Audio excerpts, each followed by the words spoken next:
हे नमस्कार एवरीवन, कैसे हैं आप लोग?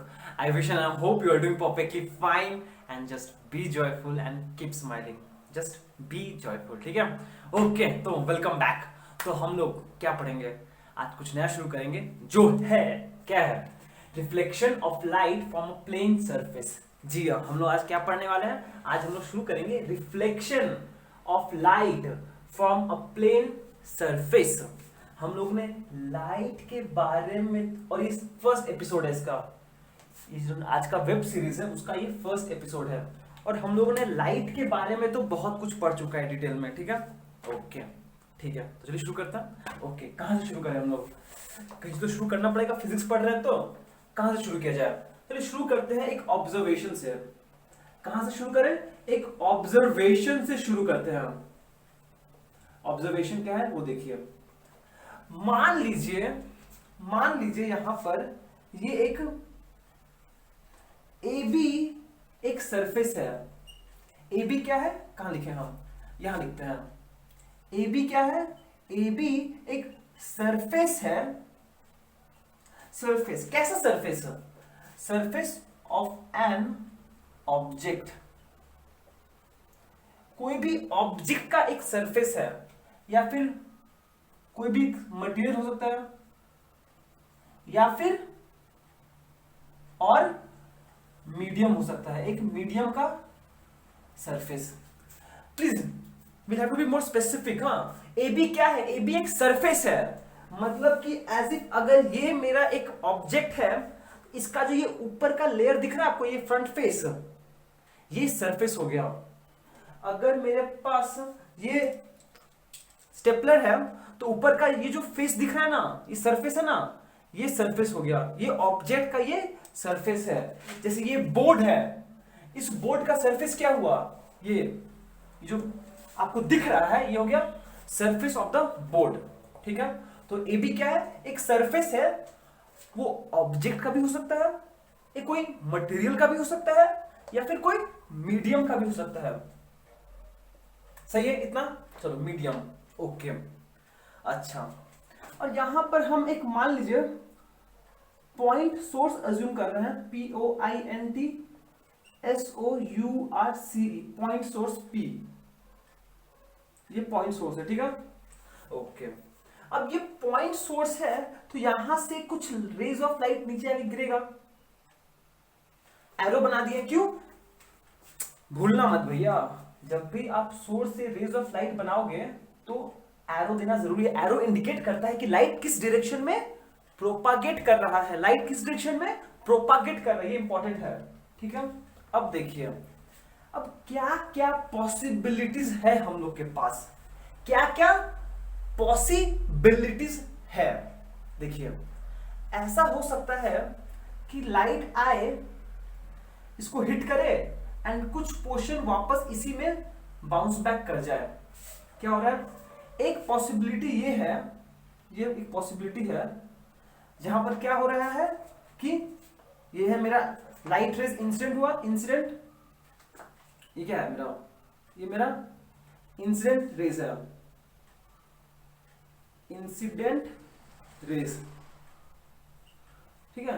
रेज ऑफ लाइट आया एंड वापस कुछ पोर्शन वापस जिस मीडियम में सोर्स था वापस उसी मीडियम में चला गया। क्या बोलेंगे? A part of the light bounces back in the same medium. Bounces back, BOUNCES, bounces back into the same medium. Same medium, ठीक है? Same medium in which the source is present, in which the source is present, ठीक है? ये एक possibility है। एक possibility ये हो सकता है कि कुछ पोर्शन ऑफ द लाइट वापस चला गया, जैसे आया वैसे चला गया, मतलब कि जैसे आया वैसे चला गया, ठीक है? एक सेकेंड पॉसिबिलिटी क्या है? A part of the light is transmitted in other direction, other side. A part of light is transmitted to the other side, ठीक है। और एक और पॉसिबिलिटी क्या है कि जो लाइट आया वो यहां पर जो मीडियम ये सरफेस था ना, उस सरफेस पे एक और पॉसिबिलिटी है, वो है कि part of the light will be absorbed, a part of the light LIGHT will be absorbed,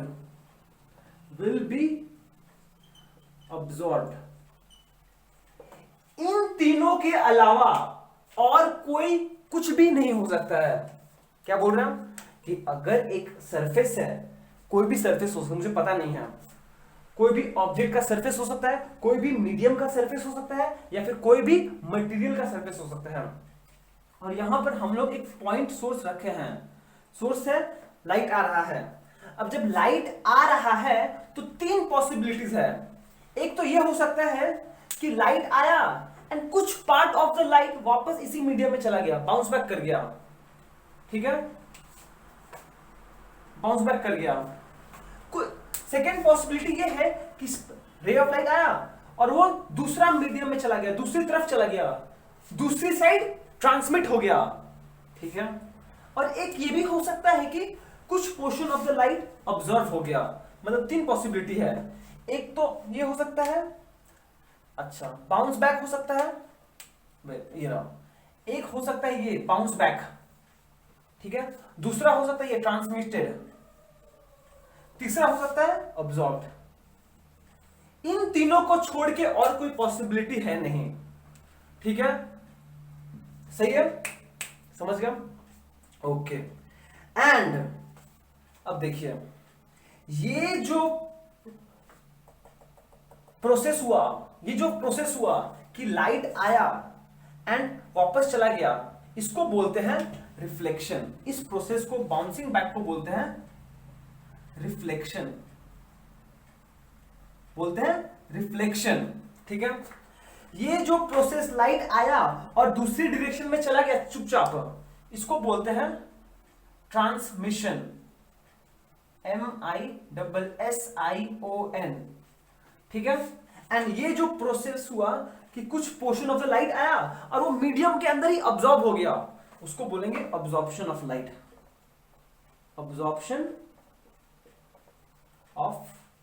obviously सब लाइट का ही पढ़ रहा है, ये भी ऑफ लाइट, ऑब्वियसली ये भी रिफ्लेक्शन ऑफ लाइट, इसमें कोई दो राय बात नहीं है, इतना हम लोग समझ गए, ठीक है। अब नेक्स्ट क्वेश्चन ये है कि मुझे कैसे पता चलेगा कि रिफ्लेक्शन ऑफ लाइट कब ज्यादा हो रहा है, या फिर ट्रांसमिशन ऑफ लाइट ज्यादा कब हो रहा है, या फिर ऑब्जॉर्प्शन ऑफ लाइट कब हो रहा है ज्यादा। नहीं समझ में क्या बोल रहा हूं? अरे भैया यहां पे एक सरफेस रखा हुआ है, तो हमको ये बात कैसे समझ में आएगा कि इस जब एक लाइट गिर रहा है सरफेस पे, तो ये प्रोसेस होगा या फिर ये प्रोसेस होगा या फिर ये प्रोसेस होगा अकेले, या फिर ये दोनों साथ में होगा, ये नहीं होगा, या फिर ये दोनों साथ में होगा, ये नहीं होगा। मतलब कि अगर एक लाइट एक सरफेस पे आके गिरा तो मुझे कैसे पता चलेगा कि कौन सा फेनोमिना वैलिड है, ये वाला फेनोमिना कि ये वाला फेनोमिना कि ये वाला फेनोमिना, ये तो मुझे पता नहीं ना।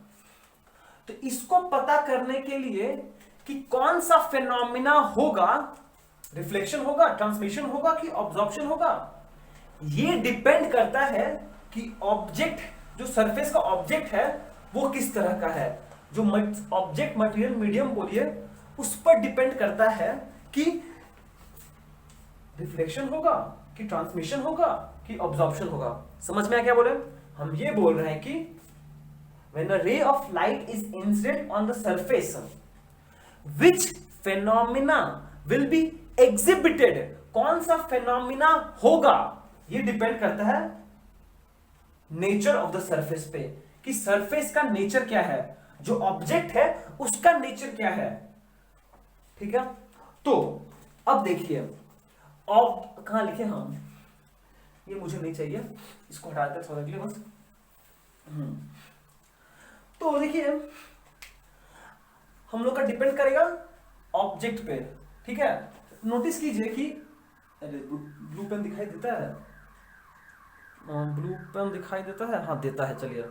अच्छा, इफ यहां से नहीं लिखते, यहां से लिखते हैं, देखिए इफ ऑब्जेक्ट मेरा ओपेक है, क्या है, ओपेक, अगर ओपेक है तो रिफ्लेक्शन तो होगा ही,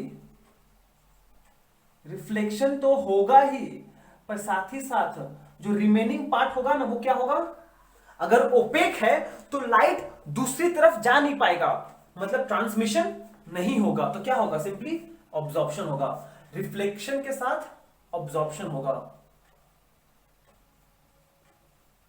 सही है, सही है। अगर मेरा ऑब्जेक्ट ट्रांसलूसेंट है, LUSCENT, तो रिफ्लेक्शन तो होगा ही, पर साथ ही साथ ट्रांसलूसेंट मतलब क्या हुआ, ऐसा ऑब्जेक्ट जो लाइट को पार्टली पास करने देगा, इसका मतलब रिफ्लेक्शन के साथ साथ ऑब्जॉर्प्शन भी होगा प्लस ट्रांसमिशन भी होगा।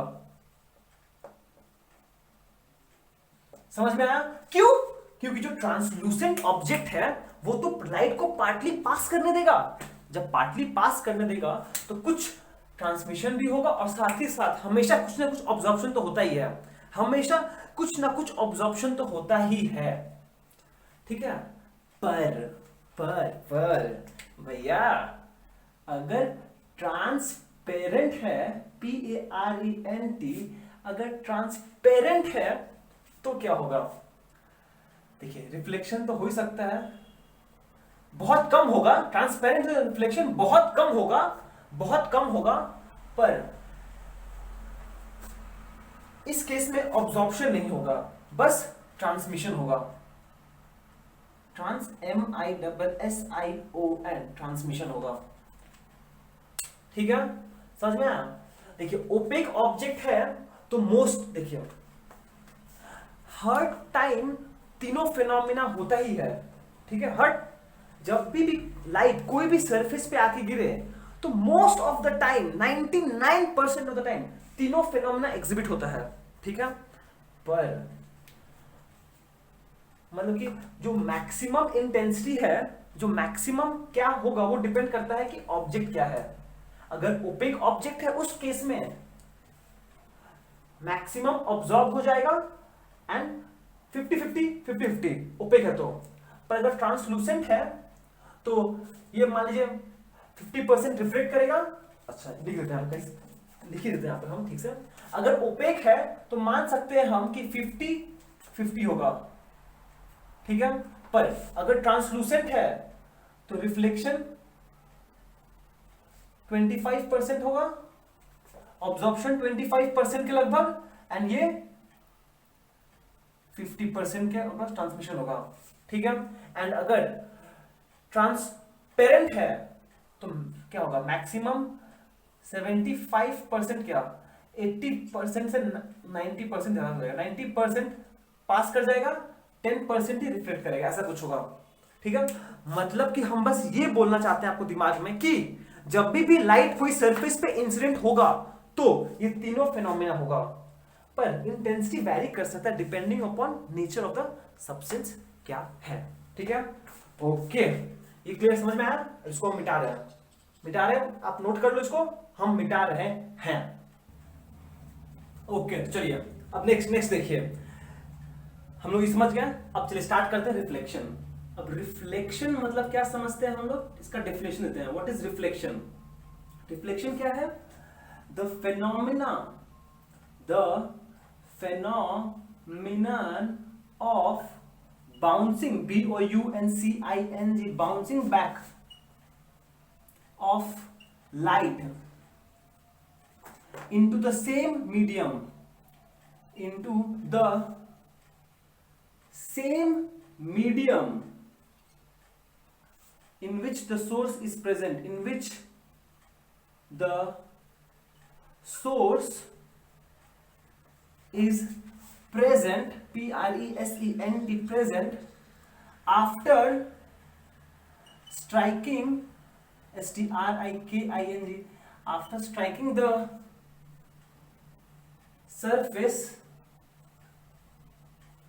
सरफेस बोलना ठीक नहीं होगा, मेंशन कर देते हैं word, after striking the reflecting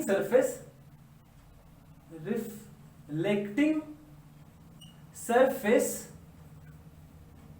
is called reflection. ठीक है, समझ में आपको? चलो बहुत बढ़िया। मतलब वो सिंपल सा है कि अगर एक रिफ्लेक्टिंग सरफेस है, एक रे ऑफ लाइट आया और वापस यहां से बाउंस बैक कर गया, लाइट आया मतलब अगर ये बॉल है मेरा, अगर हम बॉल ऐसे फेंकते हैं तो वापस तो बॉल मेरे पास आएगा ना, तो वापस बाउंस बैक किया, इस फिनोमेना को बोलते हैं रिफ्लेक्शन। ठीक है, एंड प्लीज नोट कीजिए इंपॉर्टेंट पॉइंट की it is due to reflection. सबसे इंपॉर्टेंट बात क्या है कि reflection enables us to see the world around us,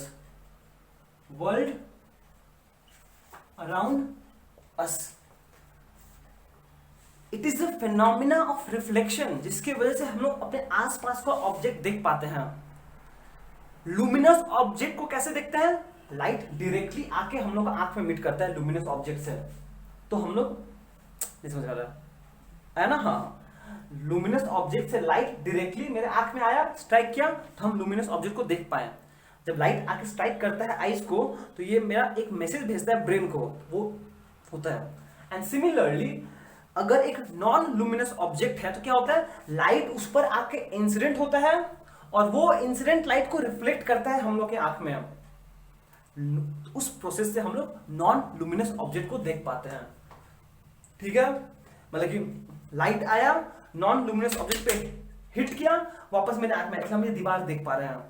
light आया, बोर्ड पे स्ट्राइक किया, जो लिखा हुआ है फिर आपके आंख में गया, तो आप देख पा रहे हो। ठीक है, तो ये हम लोग को एनेबल करता है to see the world around us. ठीक है, नेक्स्ट अब देखिए हम लोग को क्या पढ़ना है। हम लोग को पढ़ना है रिफ्लेक्शन। हम लोग को रिफ्लेक्शन पढ़ना है ना, तो what we want to do is we want to study reflection. तो मुझे तो एक ऐसा सरफेस चाहिए होगा ना जो मैक्सिमम से मैक्सिमम लाइट रिफ्लेक्ट कर दे। नहीं समझ में आया? हमने स्टार्टिंग में आपको क्या समझा अच्छे से कि रिफ्लेक्शन, ऑब्जॉर्प्शन, ट्रांसमिशन, ये तीनों फेनोमेना हो सकता है जब लाइट एक सरफेस पे इंसिडेंट करे। अब ये तीनों फेनोमेना में से कौन सा ज्यादा डोमिनेट करेगा, ये डिपेंड करेगा सरफेस के ऊपर।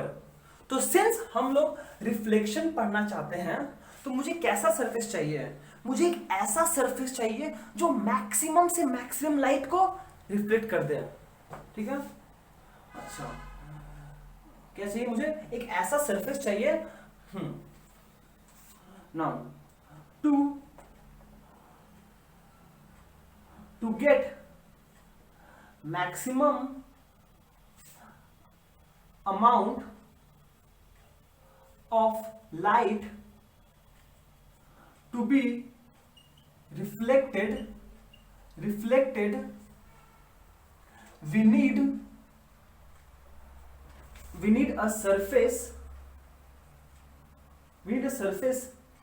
having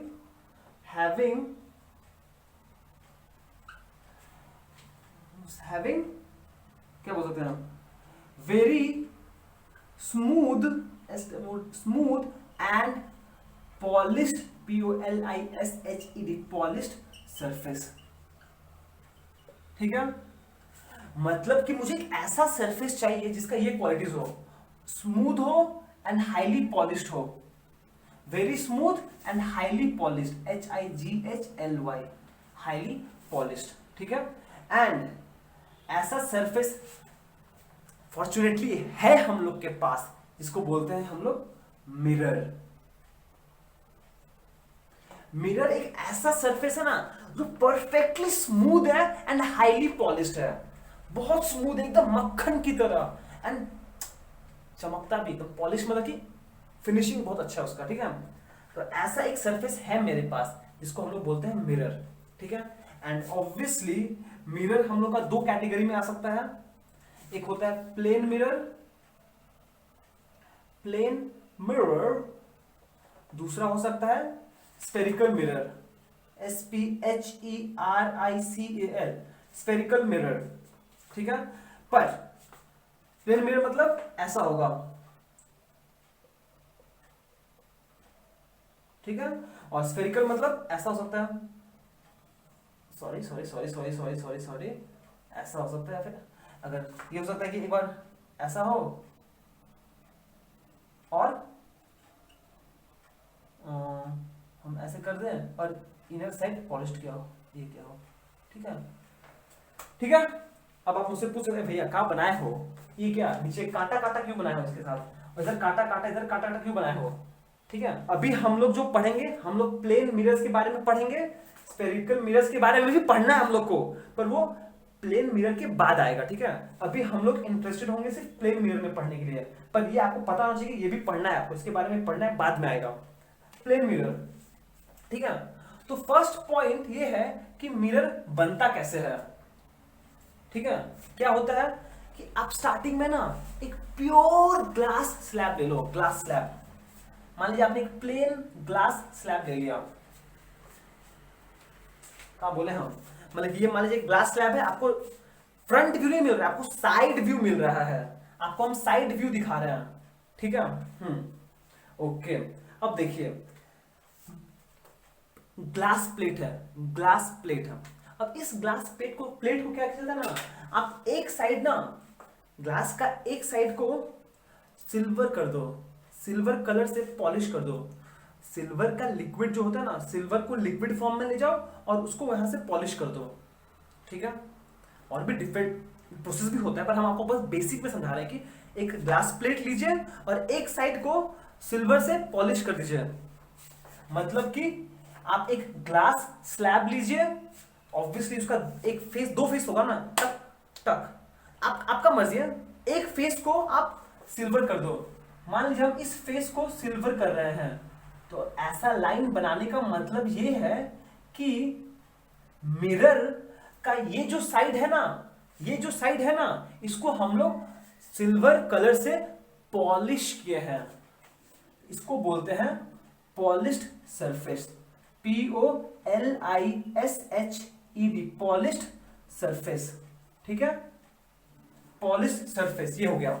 एंड पॉलिश्ड सरफेस के ऑपोजिट में जो सरफेस होता है उसको बोलते हैं reflecting surface, reflecting surface, reflecting surface क्यों, क्योंकि लाइट इस सरफेस पे इंसिडेंट होता है, ठीक है। लाइट हम लोग पॉलिश्ड सरफेस पे इंसिडेंट कराते हैं, सॉरी रिफ्लेक्टिंग सरफेस पे, पॉलिश्ड सरफेस पे नहीं किया जाता, ठीक है। आपको ये समझ में आ गया मिरर कैसे बनाते हैं, सिंपल सा लॉजिक और कुछ नहीं है, एक ग्लास प्लेट लीजिए, एक साइड को पॉलिश कर दो सिल्वर कलर से, ठीक है, एंड फिर क्या, बस हो गया और कुछ नहीं, ठीक है। और हम लोग स्फेरिकल मिरर्स के बारे में भी पढ़ेंगे बाद में, तो ये क्या है, अब ये क्या है और ये क्या है हम लोग बाद में समझेंगे, अभी हम लोग बस प्लेन मिरर पे डिस्कस करते हैं, ठीक है। ओके, अब हम इसको मिटा रहे हैं, चलिए मिटाना हो गया, अब हम नेक्स्ट क्वेश्चन, नेक्स्ट पेज में मूव करते हैं। देखिए अब जो सबसे इंपॉर्टेंट बात है, जो नेक्स्ट क्वेश्चन ये है कि हम लोग को ये समझना जरूरी है, how do mirror reflect light, reflect light, ये क्वेश्चन का जवाब देना है हम लोग को। हम लोग ये तो बोल दिए हैं कि अगर हम भैया अगर हम मिरर लेना तो मैक्सिमम से मैक्सिमम लाइट एमिट करेगा, मतलब कि रिफ्लेक्ट करेगा, ठीक है। मतलब कि यहां बनाते रहे हम ऐसे कि मान लीजिए ये अगर एक मिरर है, ये अगर एक मिरर है, तो अगर रे ऑफ लाइट इस पर आके इंसिडेंट हुआ ना, मान लीजिए रे ऑफ लाइट जो आया इंसिडेंट हुआ, इसका इंटेंसिटी 100% है, ठीक है। 100% क्या है, ये इस लाइट का इंटेंसिटी है, इंटेंसिटी, और देखा जाएगा कि इस केस में जो रिफ्लेक्शन होगा ना वो अबाउट 98% होगा, ठीक है, एंड अबाउट 4%, 2% ऑब्जॉर्ब हो जाएगा, ABSORB, ठीक है। बट स्टिल 98% बहुत क्लोज है 100% के आसपास, ठीक है। क्योंकि हम स्टार्टिंग में ही आपको बोल दिए थे कि आप कोई भी सरफेस ले लो उसमें लॉस होता ही है थोड़ा बहुत, पर प्लेन मिरर के ये अगर जो प्लेन मिरर है, प्लेन मिरर के केस में लॉस सबसे कम होता है, सबसे कम, इसलिए हम लोग मिरर यूज करके रिफ्लेक्शन पढ़ते हैं। तो नेक्स्ट क्वेश्चन जो आता है दिमाग में वो ये है कि अरे भैया अच्छा ठीक है, मिरर लाइट को रिफ्लेक्ट करता है, ध्यान से सुनिएगा, मिरर लाइट को रिफ्लेक्ट करता है, पर कैसे करता है ये क्वेश्चन है। How do they do it, वो समझना हम लोग, ठीक है। ओके, इसका जवाब देने से पहले ना हम लोग कुछ टेक्निकल टर्म्स पढ़ लेते हैं। TCHNICAL, टेक्निकल टर्म्स, ठीक है। चलिए शुरू करते हैं। पहला है इंसिडेंट रे, ठीक है। ये क्या है, ये एक्चुअली है आपका द रे STRIKING, स्ट्राइकिंग द रिफ्लेक्टिंग, बन जाएगा, मतलब बन जाएगा, striking the reflecting surface, the रे striking the reflecting surface is called the incident ray, ठीक है। मतलब कि मान लीजिए कि ये M डैश क्या है, ये O क्या है, अब समझ आया क्या है ये इसका पॉलिश्ड सरफेस है, ये रिफ्लेक्टिंग सरफेस है। तो लाइट कहां से आएगा, नीचे से आएगा कि लाइट कहां से आएगा, नीचे से आएगा कि ऊपर से आएगा, कहां से आएगा लाइट। सिंस ये पॉलिश्ड सरफेस है, काटा बना दिया हम, मतलब कि पॉलिश कर दिए हम, ये अगर पॉलिश सरफेस तो लाइट कहां से आएगा, लाइट ऊपर से आएगा ऑब्वियसली, ठीक है। अब चलिए यहां से हम एक पॉइंट सोर्स मान लेते हैं P, और यहां से एक रे ऑफ लाइट आया ऐसे, और इस पॉइंट को रिफ्लेक्टिंग सरफेस को इस पॉइंट O, कहां बनाया हम इसको हम O नाम दे रहे, O पर स्ट्राइक किया, ठीक है। मतलब ये जो रे है PO, ये रे क्या आया, ये रे, दिस रे strikes the reflecting surface, this रे PO strikes the reflecting surface, hence is called the incident ray PO। और एरो बनाना बहुत जरूरी है, ठीक है। चलिए इंसिडेंट रे समझ में आया, नहीं समझ में, आपको पता है, एक सेकंड यहां पे हम कर दें। P क्या है, P है पॉइंट सोर्स, लिखना जरूरी है, ठीक है। एंड M डैश क्या है, प्लेन मिरर, सही है। क्या बोले, इंसिडेंट रे, सोर्स से जो रे आया और वो रिफ्लेक्टिंग सरफेस को स्ट्राइक किया उसको बोलते हैं इंसिडेंट रे। तो PO हो गया इंसिडेंट रे, ठीक है। Number B, point of incidence,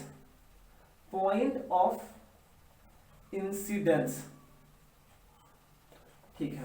point of incidence मतलब क्या हुआ कि देखो भैया, ये ray of light point P से आया एंड रिफ्लेक्टिंग सरफेस को O पे हिट किया, तो रिफ्लेक्टिंग सरफेस को जिस पॉइंट पे स्ट्राइक किया इंसिडेंट रे, उसको बोलते हैं point of incidence. Means the point eight which the incident ray STRIKES strikes the reflecting surface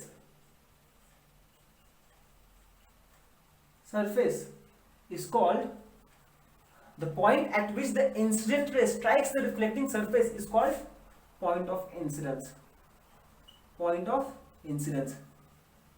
O। समझ में आया, चलो बहुत बढ़िया, ठीक है। नेक्स्ट है नॉर्मल नॉर्मल। ठीक है, नॉर्मल मतलब क्या होता है पहले समझ लो। ये पॉइंट ऑफ इंसिडेंस है। अगर हम स्केल कहाँ है मेरा, अरे भैया स्केल नहीं मिल रहा है मेरा, मिल गया मिल गया मिल गया।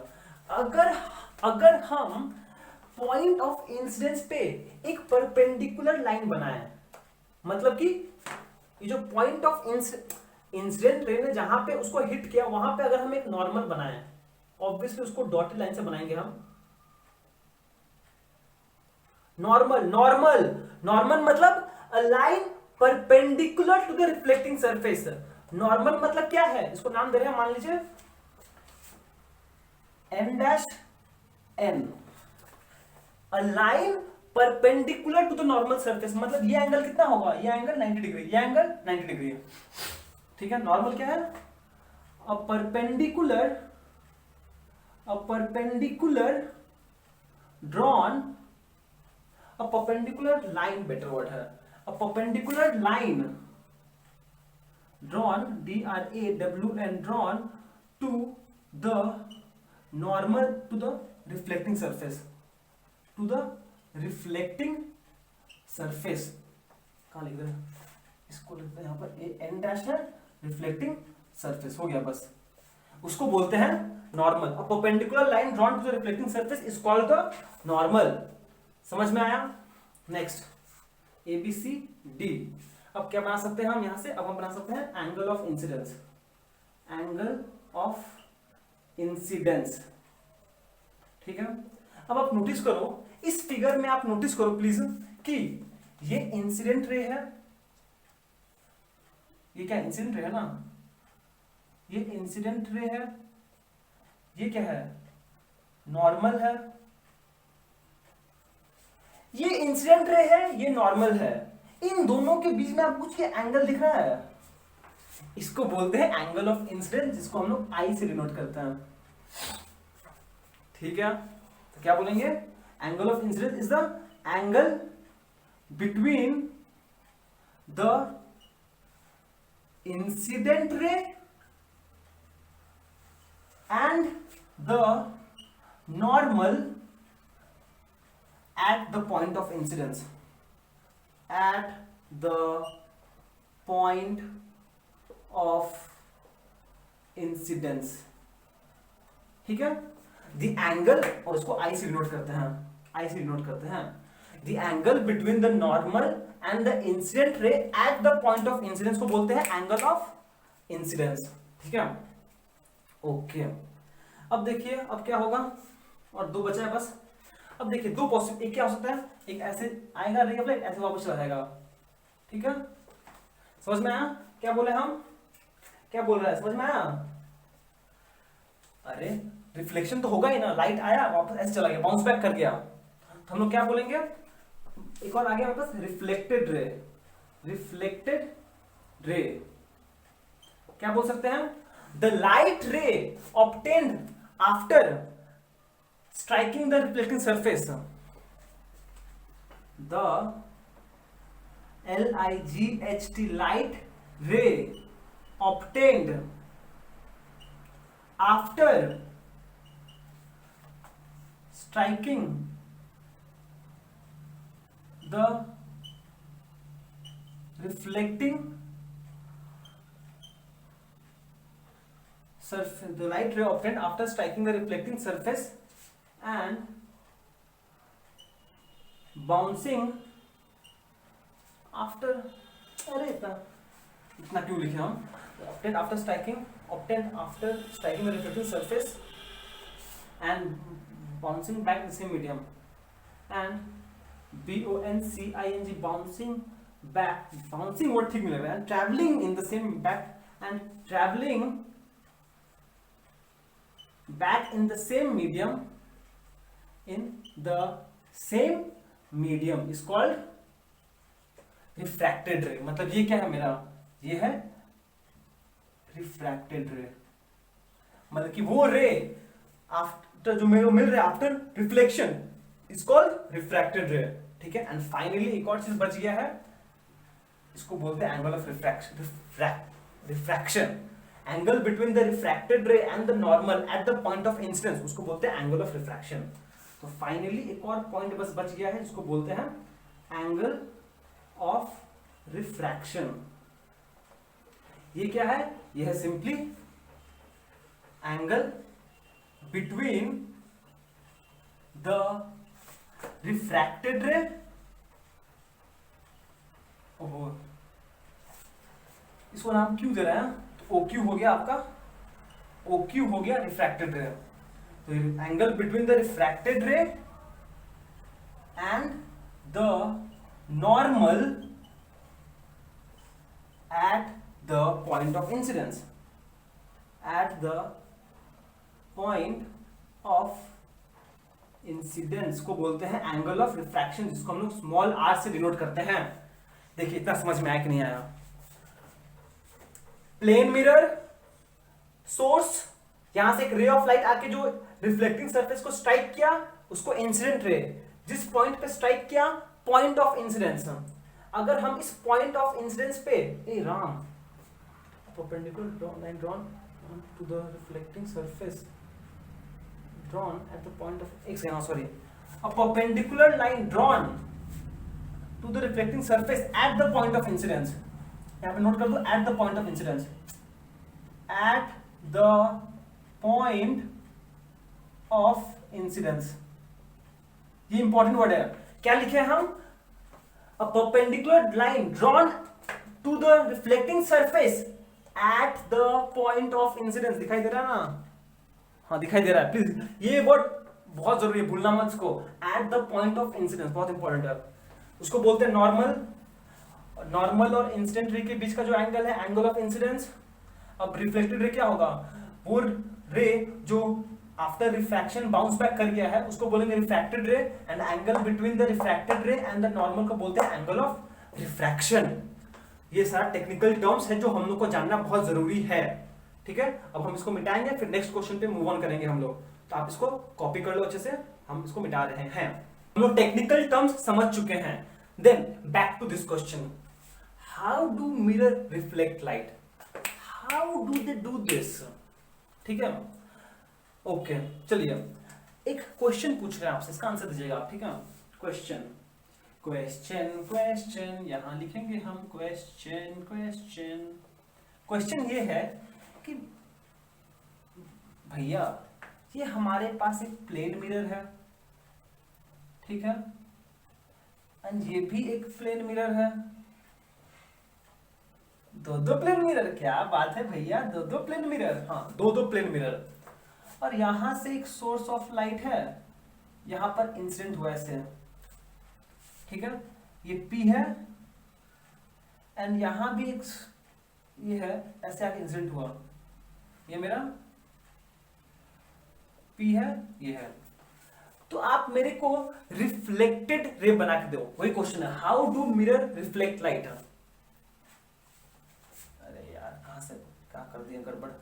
ये P है, ये सोर्स है, और मान लो ऐसे आया। हाँ अब ठीक है। क्वेश्चन ये है कि how do mirror reflect light.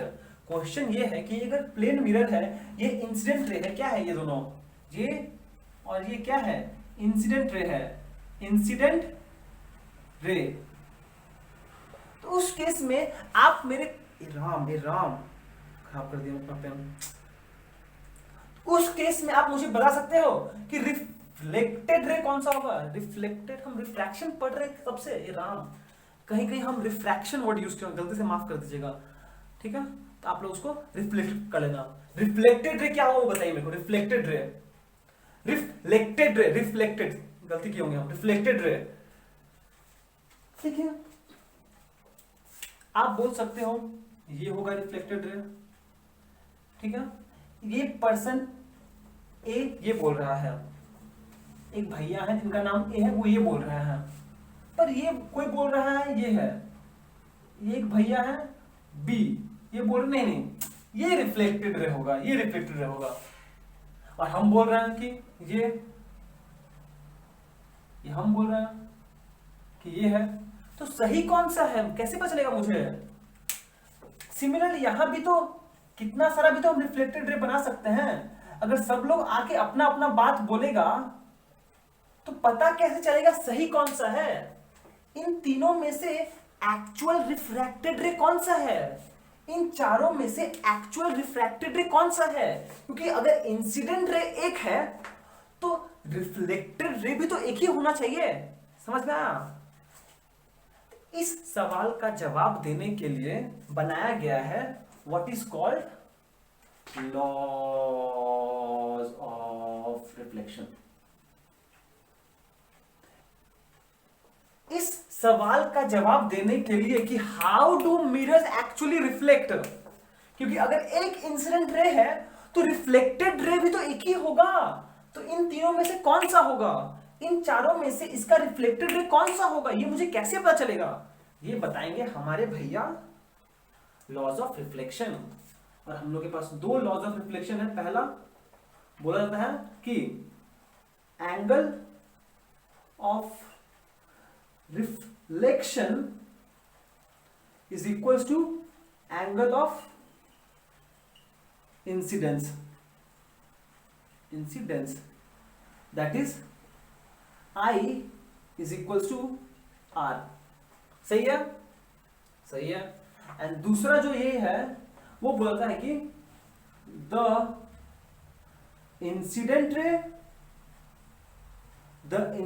रे comma the reflected ray and the normal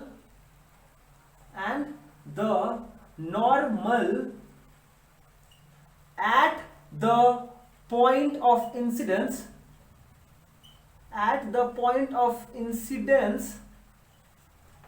all lie in the same plane, all lie in the same plane.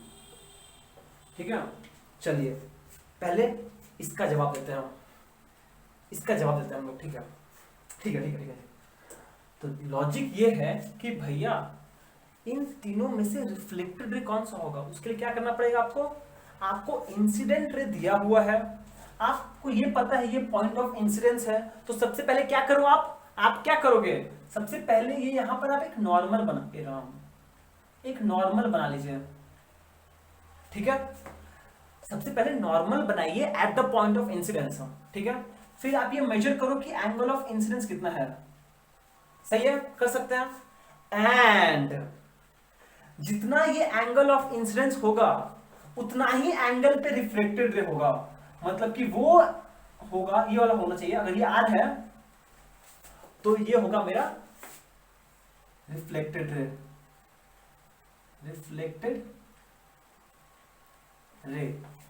जो एंगल ऑफ रिफ्लेक्शन आर बनाएगा सच दैट ये r will be equals to i. सही है, समझ में आया? Similarly ये अगर इंसिडेंट रे है, ये पॉइंट ऑफ इंसिडेंस है, आप सबसे पहले यहां पर एक नॉर्मल बनाइए। ठीक है, तो आप यहां से फिर ये एंगल ऑफ इंसिडेंस मेजर कर सकते हो। मान लो ये एंगल ऑफ इंसिडेंस आया 60 डिग्री। ठीक है, तो एंगल ऑफ रिफ्रैक्शन कितना होना पड़ेगा? वो भी 60 डिग्री होना पड़ेगा। तो जिस रिफ्लेक्टेड रे के लिए एंगल 60 डिग्री बन रहा होगा, अगर मान लीजिए 60 डिग्री बन रहा है, तो ये भैया हमारे रिफ्लेक्टेड रे हैं। ये बात समझ में आया? वो क्या बोलना चाहते हैं हम? हाँ, समझ में आया क्वेश्चन? देखिए मिटा दे इसको हम। मतलब कि ये बोला जा रहा है कि रिफ्लेक्टेड रे ऐसे बनेगा such that the angle of incidence must be equal to the angle of reflection. ठीक है, मतलब कि ये अगर एक इंसिडेंट रे है, क्या है? इंसिडेंट रे है, ये क्या है? Point of incidence. तो आप क्या करोगे नेक्स्ट? इस पर एक रिफ्लेक्टेड रे बनाओ, सॉरी नॉर्मल बनाओगे। प्लीज इसको अच्छे से देखिएगा, क्योंकि बाद में हम लोग इसको बहुत यूज करने वाले हैं। हर जगह यही करना है हम लोग को। हम लोग को इंसिडेंट रे दिया रहेगा और हम लोग को रिफ्लेक्टेड रे बनाना पड़ेगा। हम लोग को इंसिडेंट रे दिया रहेगा, हम लोग को रिफ्लेक्टेड रे बनाना पड़ेगा। तरीका क्या है? सबसे पहला तरीका है कि आप पॉइंट ऑफ इंसिडेंस पे एक नॉर्मल बनाओ, एन डैश। सही है, एंड ये एंगल ऑफ मेजर करो आप, ये आया एंगल ऑफ इंसिडेंस। ठीक है, मान लीजिए एंगल ऑफ इंसिडेंस कुछ भी है, मुझे पता नहीं है, मान लीजिए 20 है, तो एंगल ऑफ रिफ्रैक्शन कितना होगा, ये भी 20 डिग्री होगा। इसका मतलब मेरा रिफ्लेक्टेड रे ऐसे लाई करेगा सच दैट ये एंगल आर भी 20 डिग्री हो, या फिर such that i is equal to r हो। ये बोलता है फर्स्ट लॉ ऑफ रिफ्लेक्शन। मतलब कि फर्स्ट लॉ ऑफ रिफ्लेक्शन हम लोग को ये बताता है कि angle of incidence is equal to angle of refraction. तो हम लोग ये बना रहे हैं, ठीक है, ओके। नेक्स्ट पॉइंट, आप नोटिस करो कि ये incident ray, reflected ray and the normal at the point of incidence, तीनों ही मेरा बोर्ड ऑफ द प्लेन में लाई कर रहा है। जो बोर्ड है उसका जो प्लेन है, तीनों इसी में लाई कर रहा है। और रियलिटी में भी यही होता है कि अगर आपके पास, मान लीजिए अगर ये मेरा ऐसे इंसिडेंट रे आया, ये नॉर्मल है, तो रिफ्लेक्टेड रे भी यही होगा। वो तीनों एक ही प्लेन पे लाई करेगा, ठीक है। ऐसे नहीं हो सकता ये इंसिडेंट रे है, नॉर्मल ऐसे है और रिफ्लेक्टेड रे ऐसे है, ऐसे नहीं हो सकता। अगर ऐसे बना, इसका मतलब कि ये इंसिडेंट रे, normal and reflected ray, incident ray, normal and reflected ray एक प्लेन में लाई नहीं कर रहा है। देखिए अलग अलग प्लेन में लाई कर रहा है। एक प्लेन में लाई करने का मतलब ये है कि तीनों एक ही लाइन, एक ही ऐसे होगा। आप दिख रहा है आपको, तीनों अगर आप साइड से देखोगे ना एक लाइन में दिखेगा, अगर हम साइड व्यू से देखें एक लाइन में दिखेगा। तो ये ऐसे ही होगा, हमेशा ऐसे ही होगा। इंसिडेंट रे अगर ये ऐसे आया है, अगर ऐसे आया है इस तरफ से, तो ऐसे होगा, मतलब एक ही प्लेन में लाई करेगा। अगर इंसिडेंट रे मान लीजिए ऐसे आया है, ऐसे, तो ये ऐसे होगा, नॉर्मल ऐसे बनेगा, इधर बनेगा। मतलब कि जो incident ray, reflect, normal and reflected ray वो एक ही प्लेन पे लाई करेगा, एक ही पेज पे लाई करेगा, ठीक है, एक ही पेज पे लाई करेगा। ऐसे नहीं हो सकता कि ये रिफ्लेक्टेड रे इधर से आया, नॉर्मल यहां बना दिए और रिफ्लेक्टेड इधर बना दिया, नहीं ऐसा नहीं होगा। तीनों एक ही प्लेन पे लाई करना पड़ेगा। इसी को बोलते हैं सेकेंड लॉ। आई होप आपको समझ में आ हो ये बात। तीनों एक ही प्लेन पे लाई करेगा, मतलब कि एक ही पेज पे लाई करेगा, ठीक है।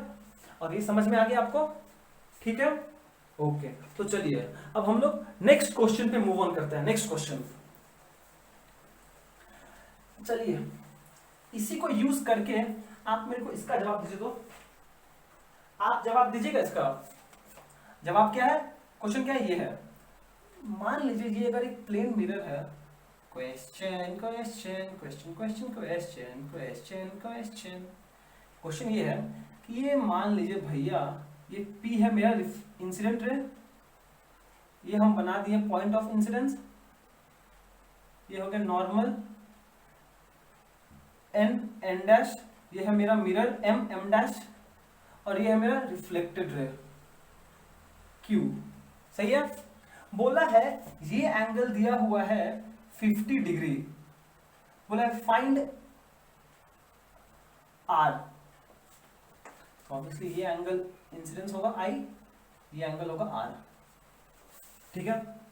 तो आप बताओ एंगल ऑफ रिफ्लेक्शन कितना होगा, कैसे करोगे? अच्छा बताओ बताओ कैसे करोगे, आंसर लिखो। कर लिया हम बताते हैं। देखिए ये नॉर्मल है, नॉर्मल का मतलब क्या है कि ये टोटल एंगल कितना होगा, 90 डिग्री होगा। अब सिंस ये एंगल 50 डिग्री है, तो ये वाला कितना एंगल कितना होगा, मतलब कि 50 plus i must be equals to 90 degree, which implies I is equals to 90 minus 50 which is equals to 40 degree, ठीक है। I अगर 40 डिग्री है then we know that from law of reflection that I must be equals to R, which implies angle of reflection must be equals to angle of incidence which is equals to 40 degree. समझ में आया कि नहीं आया? बस हम लोग ये लाइन, ये वाला प्रॉपर्टी यूज किए कि the normal is perpendicular to the reflecting surface, मतलब ये जो पूरा एंगल है वो 90 डिग्री है। ये पूरा एंगल, अगर ये पूरा एंगल 90 डिग्री है तो ये 50 है, ये कितना होगा 90 माइनस 50 40, फिर ये भी 40 होगा। सही बात है, खत्म कहानी, ठीक है, ओके। चलिए नेक्स्ट क्वेश्चन बताइए आप। नेक्स्ट क्वेश्चन ये है कि what will happen when a ray of light is incident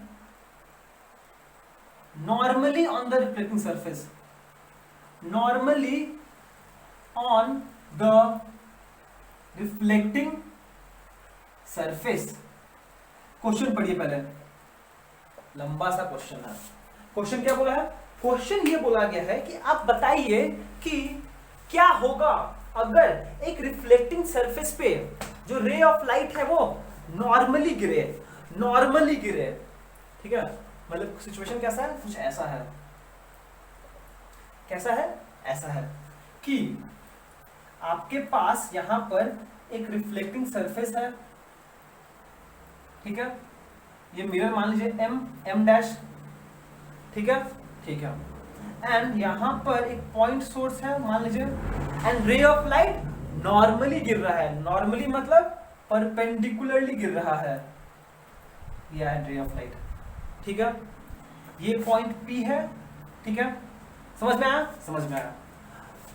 अब मुझे क्या करना है? अब मुझे फ्यूचर पाथ बनाना है। फ्यूचर पाथ ऑफ एक्शन क्या होगा? ठीक है, करते हैं। ये मेरा इंसिडेंट रे है, ये बारिश हो रहा है, हाँ आवाज आएगा तो उसको इग्नोर कर देना आप लोग। ये एक इंसिडेंट रे है, सही है। अब ये इंसिडेंट रे है अगर, तो पॉइंट ऑफ इंसिडेंस कहां पर होगा? यही तो है point of incidence. Point of incidence ध्यान से सुनेगा, हम लोग नेक्स्ट इसका एप्लीकेशन यूज करेंगे हर जगह, ठीक है। तो उस केस में ये O है मेरा, ठीक है। तो नेक्स्ट अगर मुझे कुछ कहानी को अगर आगे बढ़ाना है तो मुझे क्या करना पड़ेगा? सबसे पहले मुझे पॉइंट ऑफ इंसिडेंस पे एक नॉर्मल ड्रॉ करना पड़ेगा। क्या करना पड़ेगा? पॉइंट ऑफ इंसिडेंस पे नॉर्मल ड्रॉ करना पड़ेगा। अब आप मुझे बताओ कि इस केस में नॉर्मल कहां बनेगा? नॉर्मल कहां बनेगा? नॉर्मल कहां बनेगा? नॉर्मल तो नॉर्मल क्या होता है? Perpendicular line at the point of incidence, मतलब कि यही नॉर्मल बनेगा, यही तो नॉर्मल होगा। नॉर्मल तो यही होगा ना, क्योंकि नॉर्मल क्या होता है?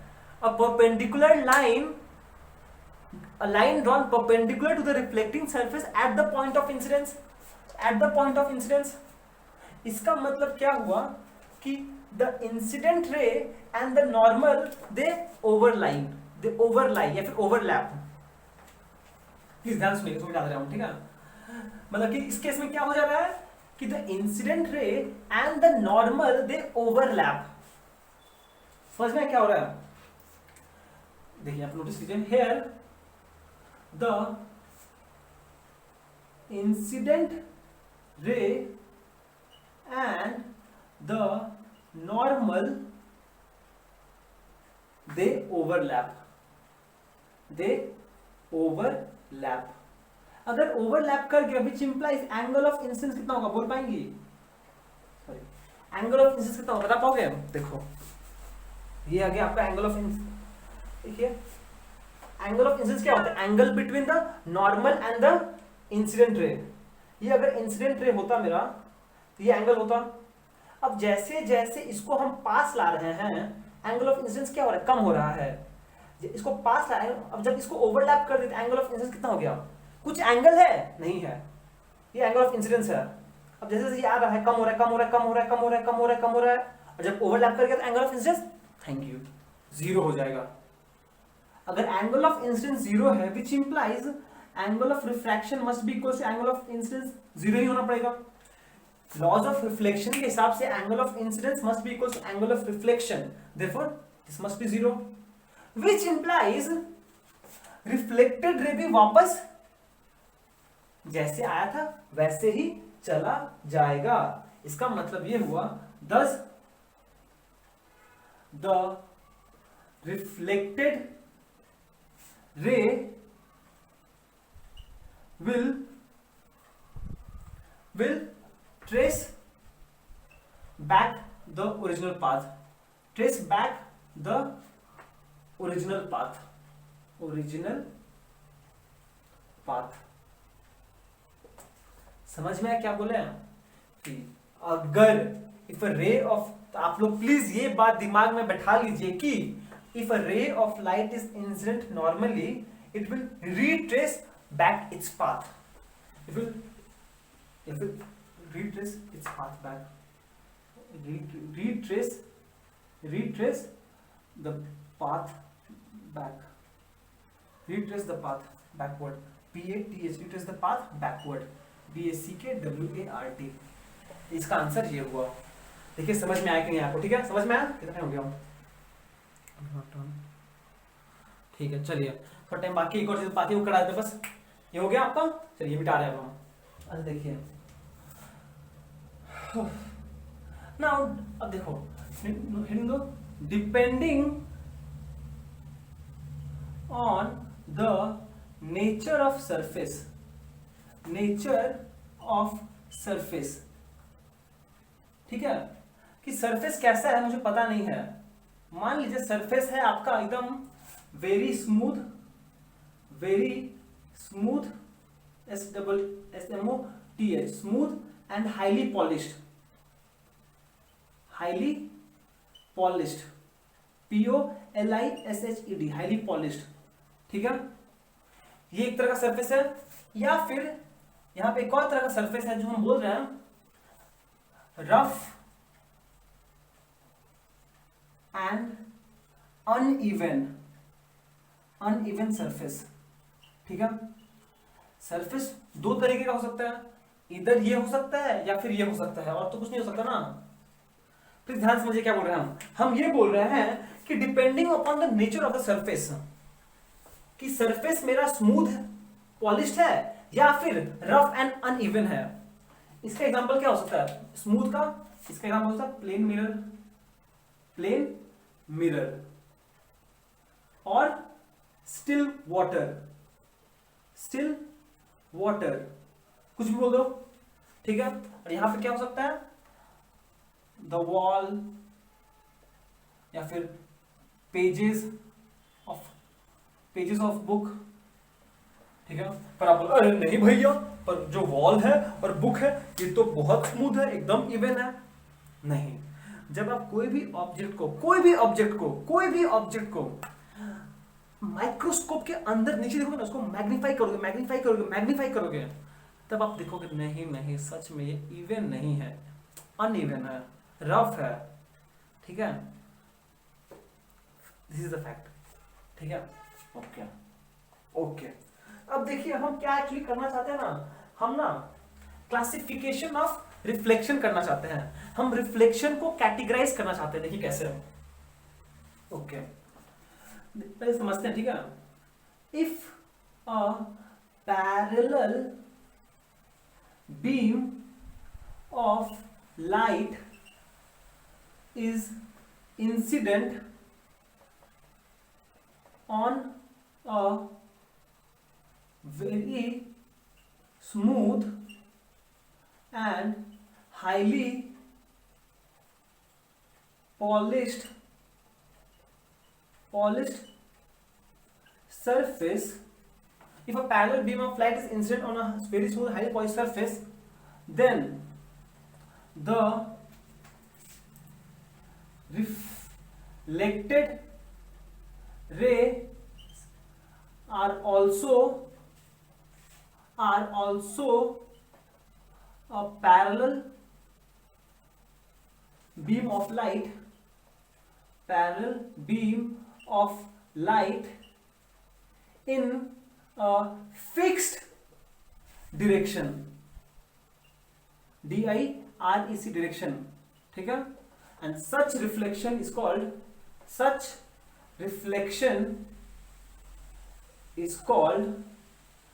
regular reflection, ठीक है।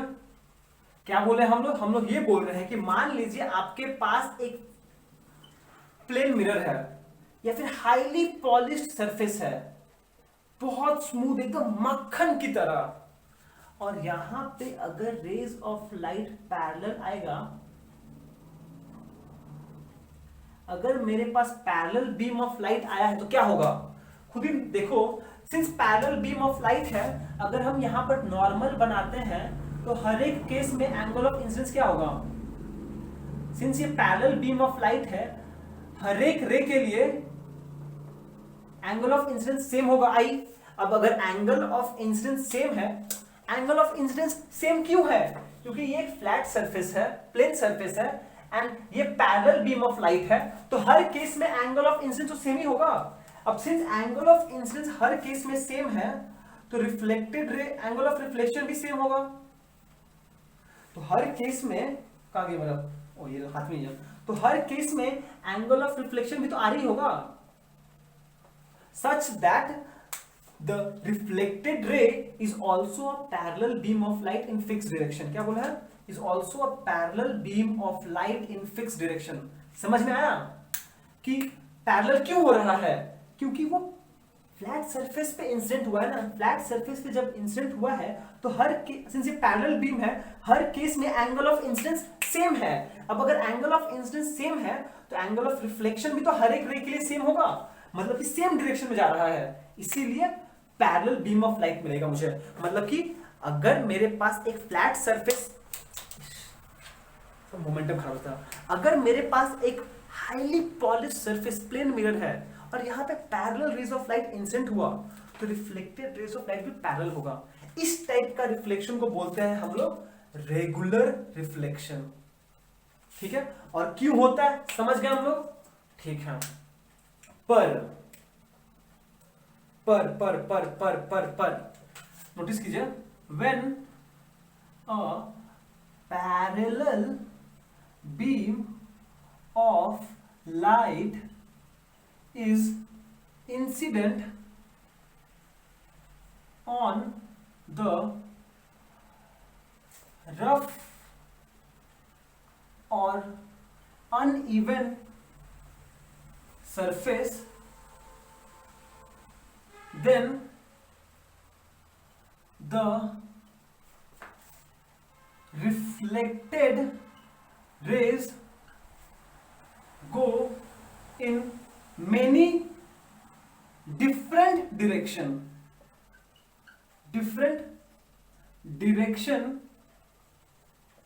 forming scattering, that is exhibiting ठीक है, many different direction, ठीक है, many different direction and such a reflection is called irregular or diffused reflection। देखिए समझ में आया कि नहीं आया आपको, हम क्या बोल रहे हैं कि अगर मान लीजिए मेरे पास एक रफ सरफेस है, ठीक है, और यहां पर मेरे पास पैरेलल रेज ऑफ इंसिडेंट हुआ, इसको यहां पे हिट किया, इसको यहां पर हिट किया एंड इसको यहां पर हिट किया, ठीक है। तो देखिए सिंस ये सरफेस रफ है तो हर एक केस में अगर हम यहां पे एक ऐसा सरफेस बनाए तो नॉर्मल कहीं ऐसा बनेगा, इस केस में I1 हो जाएगा, तो रिफ्लेक्टेड रे कहीं होगा। इस केस में यहाँ पे जब ये सरफेस होगा तो यहाँ पे एक नॉर्मल बनेगा ऐसा, ये I2, और यहाँ पे ऐसा है तो इधर बनेगा, ये हो गया I3, ठीक है। सिंस एक रफ या फिर अनइवन सरफेस है तो हर दो मेरा रेज ऑफ लाइट पैरेलल है, but still angle of incidence her case में डिफरेंट है। अब अगर एंगल ऑफ इंसिडेंस डिफरेंट है तो एंगल ऑफ रिफ्लेक्शन भी तो डिफरेंट होगा। इसके लिए ऐसा होगा, इसके लिए इधर जाएगा, ये इधर है, इसके लिए इधर जाएगा, ठीक है। तो in that case reflected ray goes in many different direction and such is called irregular or diffused reflection, ठीक है। ये बात प्लीज नोट कीजिएगा आप लोग, law of reflection is always valid for इधर in the case of diffuse reflection या फिर रेगुलर रिफ्लेक्शन। प्लीज ध्यान दो, हम ये बोल रहे हैं कि the law of reflection is always valid इधर in the case of regular reflection या फिर इरेगुलर रिफ्लेक्शन, मैटर नहीं करता है। यहां भी लॉज ऑफ रिफ्लेक्शन वैलिड है, मतलब इसके लिए भी angle of incidence angle of refraction same है, इस रे के लिए भी एंगल ऑफ इंसिडेंस और एंगल ऑफ रिफ्रैक्शन सेम है, इस रे के लिए भी एंगल ऑफ इंसिडेंस और एंगल ऑफ रिफ्रैक्शन सेम है, बट बस ये अनइवन सरफेस पे गिरा है, ऐसा डिफ्यूज हो गया है, हर डायरेक्शन चला गया है, इसे इसको डिफ्यूज रिफ्लेक्शन, इसको रेगुलर रिफ्लेक्शन। डिफरेंस समझ में आया आपको? ठीक है।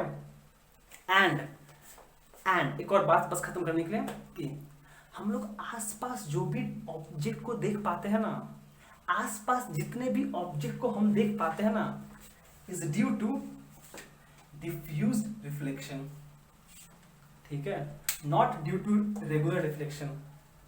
प्लीज इसको समझना बहुत जरूरी है कि it is not due to diffuse reflection regular, it is due to, देखने में ये सुंदर है पर ये नेचुरल है, ये नेचुरल है, नेचर ये प्रेफर करता है, देखने में ये सुंदर है पर नेचुरल ये है, ठीक है। ओके, तो फिर चलिए, आई होप आपको समझ में आया हो, ठीक है। तो चलिए आज का वीडियो समाप्त करते हैं। Till then be safe, be joyful and thank you so much for watching, have a great day ahead.